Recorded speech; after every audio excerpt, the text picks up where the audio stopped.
Hello students, next question number 5 हम start कर रहे हैं। क्वेश्चन नंबर 5 को एक बार ध्यान से समझते हैं पहले कि कॉन्सेप्ट क्या कह रहा है, फिर आगे इसका अपन क्वेश्चन का सोल्यूशन निकालते हैं। क्वेश्चन ये कह रहा है हमें कि half the perimeter of a rectangular garden whose length is 4 more than its width, whose length is 4 more than its width 36 metre, find the dimension of garden. Dimension मतलब हो गया इसकी साइड्स पता लगानी है आपको। अब देखो क्वेश्चन जैसे जैसे कह रहा है हम उसकी वैसे इक्वेशंस बताते जाएंगे। सबसे पहले इसने क्या कहा, half the perimeter of rectangular garden whose length is this is 36। तो देखो पेरीमीटर क्या होता है गार्डन का, पेरीमीटर जो होता है गार्डन का ऑफ गार्डन अगर रेक्टेंगल है तो हम क्या कह सकते हैं 2 इंटू एल प्लस बी। सही बात है, 2 इंटू एल प्लस बी होता है रेक्टेंगुलर गार्डन, है ना। तो हाफ पेरीमीटर क्या हो जाएगा, हाफ पेरीमीटर की हम बात करें तो हाफ पेरीमीटर क्या होगा, तो 1/2 इंटू 2l प्लस बी। ठीक है, तो 2 से 2 हमने कैंसिल कर दिया। ओके, तो अपनी इक्वेशन क्या बन गई, देखो हाफ पेरीमीटर हमें कितना दे रखा था 36, तो हम क्या कह सकते हैं कि 36 equals to L plus B, या फिर इसको देखो ऐसे लिख दो L plus B equals to 36। Equation अपनी हो गई फर्स्ट। क्लियर है सभी को। चलिए अब दूसरे केस की बात करते हैं। तो दूसरा केस हमें जो बताया है उसमें हम बात करने वाले हैं। तो उसमें हमें क्या कहा क्वेश्चन में कि whose length is 4 more than its width। Length जो है वो क्या है, 4 more than है विड्थ से। विड्थ मतलब हम इसको W की बजाय B ही लिख देते हैं। तो length is 4 more than its width, तो हम क्या लिख सकते हैं L minus B equals to 4 कर सकते हैं। ये हो गई अपनी इक्वेशन सेकेंड, है ना। अब क्या करते हैं, तो देखो अपने को 2 इक्वेशन दे चुके हैं क्वेश्चन, अब इसको सॉल्यूशन निकालते हैं। कैसे निकालेंगे, तो देखो L प्लस बी आपको दे रखा है 36, L माइनस बी आपको दे रखा है 4। तो देखो हमने अभी पॉलिनोमियल में चैप्टर में सीखा है साइन अगर अपोजिट है तो पहले कैंसिल कर दो, तो यहाँ बचेगा 2L इक्वल्स टू 40। तो लेंथ हमारा कितना आ गया 40/2, 40/2 किया यहाँ पर तो कितना रिजल्ट आ गया 20। तो लेंथ तो अपनी हो गई 20, है ना। अब अपन विड्थ निकाल देते हैं, तो विड्थ अपना कितना हो जाएगा, तो विड्थ के लिए अपन देख लेते हैं। विड्थ अपना जो है इक्वेशन अपनी क्या कही थी, L minus B equals to 4। तो L मैंने निकाल लिया 20 माइनस बी इक्वल्स टू 4। तो कर देते हैं सॉल्व इसको। तो ये देखो 20 माइनस 4 इक्वल्स टू बी, तो बी अपना कितना आ जाएगा फाइनली 16। तो बी अपना आ गया है यहाँ पर 16। ठीक है, तो ये क्वेश्चन क्लियर हो गया होगा आपको, 5th क्वेश्चन, है ना। अब चलते हैं अपन नेक्स्ट क्वेश्चन पे। तो स्टूडेंट्स अपना क्वेश्चन नंबर 6 आपको क्या दे रखा है स्क्रीन पे। तो क्वेश्चन नंबर 6 में आपसे बोला है कि given the linear equation this right another linear equation in 2 variable. आपको एक इक्वेशन दे रखी है क्वेश्चन में, ठीक है। दूसरा लीनियर इक्वेशन आपको बोल रहा है कि उसके 3 केसेस बनाओ, है ना भाई। दूसरा लीनियर इक्वेशन ऐसा बनाओ कि जब मैं उनका सोल्यूशन निकालूं दोनों का तो वो आए इंटरसेक्टिंग, फिर कभी आए पैरेलल या फिर आए कोइंसिडेंट, है ना।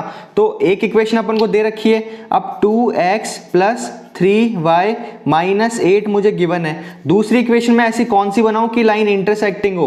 तो देखो इंटरसेक्टिंग क्या कहता था, a1/a2 is not equal to b1/b2। यही बात खत्म हो जाती थी कि भाई a1 a2 और b1 b2 ही सेम नहीं आए। तो देखो 2 है यहाँ पे, है ना। तो मैं अब क्या ले सकता हूँ यहाँ पर, दूसरा अगर इक्वेशन अपन बनाए तो कुछ भी आप नंबर ले सकते हो। जैसे मान लो मैंने ले लिया 3x प्लस यहाँ 3y है, तो यहाँ पे मैं ले लेता हूँ जैसे कि केवल y ले लेता हूँ, y minus 1 equals to 0।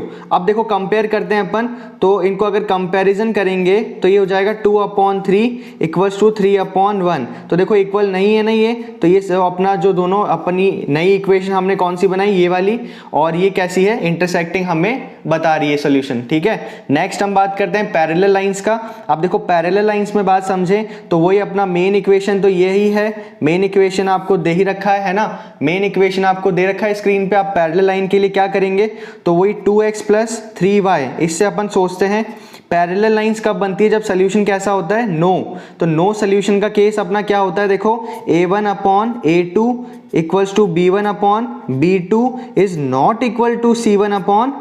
C2, यही केस होता है। तो देखो अपन यहाँ पर एक ऐसा नंबर सेलेक्ट करते हैं जिसमें पहले दो तो इक्वल आ जाए लेकिन लास्ट का इक्वल नहीं आए। तो सोल्यूशन अपन लेते हैं, जैसे यहाँ 2 है तो यहाँ पर आप ले लीजिए 2 4 जा 8x ले लीजिए, प्लस यहाँ 3 है जो 3 4 जा 12y ले लीजिए। मैंने 4 टाइम ले लिया दोनों का। यहाँ ऐसा नंबर लीजिए जिसका 4 टाइम ये नहीं हो, ताकि सोल्यूशन अपना पैरेलल आए। कौन सा? नो सोल्यूशन आए। तो यहाँ 7 ले लेता हूँ मैं। अब देखो अपन कंपेयर करते हैं तो ये हो जाएगा 2/8 equals to 3/12 equals to -8/-7। Solve करते हैं इसको, 1/4 ये भी 1/4। तो फर्स्ट 2 इक्वल आ रहे हैं, लास्ट 2 इक्वल नहीं आ रहा। तो ये सोल्यूशन अपना कैसा हो जाएगा? पैरेलल। ठीक है, पैरेलल लाइंस आएगी और सोल्यूशन हो गया नो सोल्यूशन। क्लियर है सभी को? चलिए अब अपन करते हैं नेक्स्ट क्वेश्चन। थर्ड क्वेश्चन में देखिए, तो फिर से 2x - 3y - 8 आपको दे रखा है ना। दूसरा आपको दे रखा है 8x + 12y - 7, है ना। अब सॉरी ये तो अपन ने पहले वाला नोट कर लिया। ये अपनी मेन इक्वेशन चल रही है। अब इसके पैरेलल ऐसा नंबर सोचो कि कोइंसिडेंट लाइन आए। कोइंसिडेंट का केस क्या होता है? A1/A2, B1/B2 और C1/C2 तीनों ही क्या आ जाए? सेम आ जाए।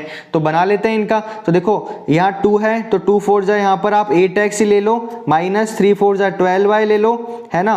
और नेक्स्ट क्या ले सकते हैं अपन? 2x + 3y था ये, ठीक है। और यहाँ पर ले लेते हैं अपन 2 4 जा 3 4 जा, तो यहाँ पर भी 8 4 जा लेते हैं 32। अब कंपैरिजन करते हैं तो देखो कंपेयर अगर हम करेंगे तो यहाँ पर क्या देखेंगे कि ये देखो 2/8 equals to 3/12 equals to -8/32। Solve करेंगे तो हम देखेंगे कि 1/4 और यहाँ पर भी माइनस से माइनस कैंसिल हो गया तो 1/4 ही आ रहा है। तीनों नंबर सेम आ रहे हैं। तो सोल्यूशन अपना कैसा हो जाएगा? अपना यहाँ पर कोइंसिडेंट लाइंस बन रही है। तो देखो यहाँ पर अपनी इक्वेशन आप कौन सी लेंगे? मैं एक बार मार्क कर देता हूं इसको दूसरे कलर से आपको हाईलाइट करके। तो यहां पर अपनी जो इक्वेशन होगी वो कुछ ये होगी, है ना। दूसरी इक्वेशन मैं आपको कहूं तो पैरेलल लाइंस के लिए इक्वेशन आपको ये बनानी है ना। और इंटरसेक्टिंग के लिए आपको लाइंस कौन सी लेनी है? ये वाली, ठीक है। तो ये 3 लाइंस आपको जो है इंडिकेट करेगी। अपना क्वेश्चन यहाँ पे कंप्लीट हो गया, 6th क्वेश्चन। अब अपन चलते हैं 7th क्वेश्चन, अपना लास्ट इस एक्सरसाइज का। तो स्टूडेंट्स अब अपन क्वेश्चन नंबर 7 करते हैं। अब 7 नंबर का जो क्वेश्चन है उसमें हमें क्या बताया गया है? 3.2 एक्सरसाइज का हम क्वेश्चन नंबर 7 देख रहे हैं। इन्होंने कहा draw the graph of the equation x - y and the 3x + 2y - 12 equals to 0। Determine the coordinates of the vertices of triangle formed by these lines. तो पहले आपको इससे ग्राफ बनाना है, और ग्राफ में अगर ग्राफिकली जब आप रिप्रेजेंट कर रहे हो तब अगर ट्राइंगल फॉर्म हो रहा है तो उस ट्राइंगल के कोऑर्डिनेट्स आपको बताने हैं और उस ट्राइंगल रीजन को शेड करना है। ये इस क्वेश्चन में बोला गया है। तो फटाफट से स्टार्ट करते हैं अपन क्वेश्चन को। तो देखिए स्टूडेंट, सबसे पहले तो इनके कोऑर्डिनेट्स अपन बना लेते हैं, जो है टेबल फॉर्म करते हैं अपन। तो x - y इक्वल्स टू मैं क्या लिख सकता हूँ? -1। तो x इक्वल्स टू हो जाएगा y - 1। ये अब इसका देखो टेबल फॉर्म करते हैं फटाफट से पहले हम। तो टेबुलर फॉर्म में हम देखेंगे कि x और y की वैल्यूज़ कौन कौन सी जनरेट हो रही है, ठीक है। तो x और y हम यहाँ लिख देते हैं। अब देखो सबसे पहले y की वैल्यू क्या ले लेते हैं? यहाँ 0 ले लेते हैं। तो x कितना आ जाएगा? -1। फिर y की वैल्यू हम ले लेते हैं 1। तो x कितना आ जाएगा अपना? 1 - 1 यानी 0, ठीक है। तो ये अपना फर्स्ट कंडीशन जो थी, फर्स्ट अपनी इक्वेशन हमने सॉल्व कर लिए। दूसरी इक्वेशन हम देखते हैं। अब दूसरी इक्वेशन में हमारा क्या था? 3x + 2y - 12 इक्वल्स टू 0 था। तो 3x इक्वल्स टू कितना हो जाएगा? ये हो जाएगा अपना -2y + 12, है ना। और x की वैल्यू फाइनली क्या आ जाएगी? -2y + 12 divided by 3। ये अपना इक्वेशन बना, ठीक है। अब यहाँ y की वैल्यू पुट करेंगे तो x का रिजल्ट आएगा। तो सॉल्व कर लेते हैं इस वाली इक्वेशन को हम। अब y की वैल्यू हम सोचते हैं फटाफट से। तो y की वैल्यू हम क्या लें कि यहाँ पर अपना रिजल्ट आए। तो देखो y 0 ले लेते हैं। y 0 अगर लेंगे तो 2 0 0 हो जाएगा। तो अब यहाँ 12 बचा, 12 डिवाइड बाय 3 कितना होता है? 4। तो x की वैल्यू अपनी आ जाएगी 4, ठीक है। तो एक तो अपने को मिल गया सोल्यूशन। दूसरा देखते हैं y की वैल्यू हम क्या लें? यहाँ पे 6 ले लेते हैं। y अगर 6 लेता हूँ तो 2 6 12 हो जाएगा। -12 और +12 0, तो आंसर अपना हो गया 0, ठीक है। तो ये दो अपने केसेस मिलेंगे। अब अपन करते हैं इसका ग्राफिकली रिप्रेजेंटेशन। तो देखते हैं, अब देखो अपनी वैल्यूज जो हमने जनरेट करी है उसको अपन ग्राफिकली बस हमें प्लॉट करना है, तो अपन प्लॉट करते हैं वैल्यूज को, है ना, फटाफट से। अब देखो x पे -1 और y पे 0, तो यहाँ पर वैल्यूज रखते हैं अपन, x पे -1 ये रहा और y पे 0। तो देखो अपना जो पॉइंट बनेगा वो कुछ यहाँ पे बनेगा, तो पहला मैं सर्कल लगा देता हूँ, ठीक है। दूसरा हमें कहा x पे 0 और y पे 1, तो x पे 0 और y पे 1, तो कहाँ बनेगा पॉइंट, वो बनेगा इस तरफ, ठीक है।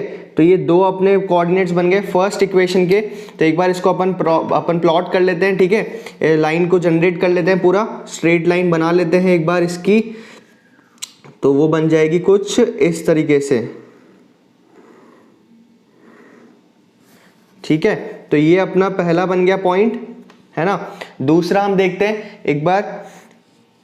अब दूसरी इक्वेशन हमें क्या कही, x पे 4 और y पे 0, x पे 4 और y पे 0, तो x पे 4 हमें कहाँ पे है, x पे 4 ये रहा और y पे 0, तो यही पॉइंट होगा भाई, है ना, x पे 4 और y पे 0। दूसरा था x पे 0 और y पे 6, x पे 0 और y पे 6, यानी पॉइंट कहाँ बनेगा, इधर बनेगा। तो इनके कोऑर्डिनेट्स को एक बार मैच कर लेते हैं और इनको लाइन को ज्वाइन करते हैं। ये जो कोऑर्डिनेट्स मिल रहे हैं अपन को, तो एक बार लाइन ज्वाइन करते हैं हम फटाफट से। तो ये हमने लाइन ज्वाइन कर ली। तो यहाँ पर अपने कोऑर्डिनेट्स हमने बना लिए। अब देखो लाइन ज्वाइन कर रहे हैं, तो उन्होंने हमसे पूछा क्या था, उन्होंने हमसे ये पूछा था कि भाई determine the coordinates of the vertices of triangle formed of these lines. Triangle जो फॉर्म हो रहा है उसके वर्टिसेस बताओ, है ना, एक्स एक्सिस पे, और शेड करो उस ट्राइंगुलर रीजन को। तो फटाफट से पहले वर्टिसेस बता देते हैं। तो देखो अपने वर्टिसेस यहाँ पे क्या होने वाले हैं, मैं एक बार लिख देता हूँ। तो वर्टिसेस अपने होंगे, एक तो देखो 2,3, 2,3 कैसे होगा, देखो ये देखो आपको मिल गया पहला पॉइंट। ये यहाँ पे हम देखें तो ये जहाँ लाइन ज्वाइन हो रही है, तो ये अपना जो होगा वो होगा 2,3। देखो x पे 2 और y पे 3। दूसरा कोऑर्डिनेट्स देखें तो दूसरा अपना हो जाएगा -1 और 0, ये वाला, तो ये हो गया -1,0। तीसरी बात करें, तीसरा अपना हो जाएगा क्या, 4,0। तो देखो तीसरा हम लिख देंगे 4,0। अब वो कह रहा था x एक्सिस पे बताओ, तो x एक्सिस पे देखो कौन से आ रहे हैं, x एक्सिस पे ये दो पॉइंट्स आ रहे हैं, तो आप लिख देंगे अपन -1,0 और एक 4,0। तो ये अपना देखो हो गया क्वेश्चन, है ना, ये हमने लिख लिया है। अब अपन देखो नेक्स्ट क्या करते हैं, अब इनको एक बार शेड करना है, तो फटाफट से शेड कर देते हैं इस रीजन को। तो ये अपना ट्राइंगुलर रीजन अवेलेबल होगा, ये वाला, ठीक है। तो ये अपना आ गया है आंसर, है ना। चलिए अब अपन करते हैं नेक्स्ट एक्सरसाइज को नेक्स्ट लेक्चर में।